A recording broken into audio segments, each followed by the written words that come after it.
আসসালামু আলাইকুম। আমার বারান্দা আবার এসেছি। আজকে নভেম্বরের ১ তারিখ। আবার বারান্দায় আসলাম। কিন্তু এখন বারান্দা সেই ছামারের মতো নেই। তো সব গাছ আমি মরে গেছে। যেমন পুঁই শাক এগুলো আমি ক্লিন করে এই যে বস্তার মধ্যে রেখে দিয়েছি। এগুলো ভবিষ্যতে সার হবে। তো টমেটো গাছ এগুলো কাটি নেই, কারণ কাটিনি তখন অনেক ছোট ছোট টমেটো ছিল। এই যে বেবি টমেটোর মতো এরকম টমেটো ছিল। তাই সেজন্য আমি আর কাটি নেই। তো এই টমেটো এখন আজকে পারলাম। আবার দেখেন নতুন করে ফুলও ফুটেছে। এই যে বেবি টমেটো।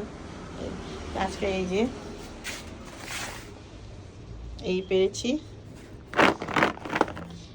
আরেকটা জিনিস দেখাবো।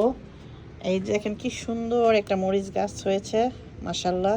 কিন্তু এটা বাঁচবে কিনা আল্লাহই জানে, যখন ডিসেম্বর বা জানুয়ারিতে। আর স্পিনাচ শাক আরও হয়েছিল, কিন্তু দুষ্ট কাঠবেড়ালি এসে গাছের গোড়াগুলা সব উঠিয়ে ও বাদাম রেখেছে। এই যে বাদাম, এই বাদামগুলো রেখেছে ও গাছের গোড়াগুলো, তা আর হয়নি। এগুলো ঠান্ডার মধ্যে থাকবে, কারণ স্পিনাচি শাক নষ্ট হবে না, এটা এই দেশের শাক। কিন্তু পুঁই শাক এগুলো থাকবে না, এগুলো পচে যাবে, অলরেডি পচে যাচ্ছে। আর টমেটো আজকে যা পারা পেরে ফেললাম, আর মনে বাঁচবে না, কারণ গাছের অবস্থা খারাপ। যে অনেক গাছ এটা মরে যাবে। ঠান্ডা পড়েছে, রাত্রে অনেক ঠান্ডা পড়ে।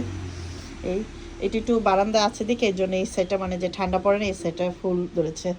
আর ওই সাইড বাইরের সাইড সবগুলো মরে যাচ্ছে। এই ওকে, তাহলে আল্লাহ হাফেজ।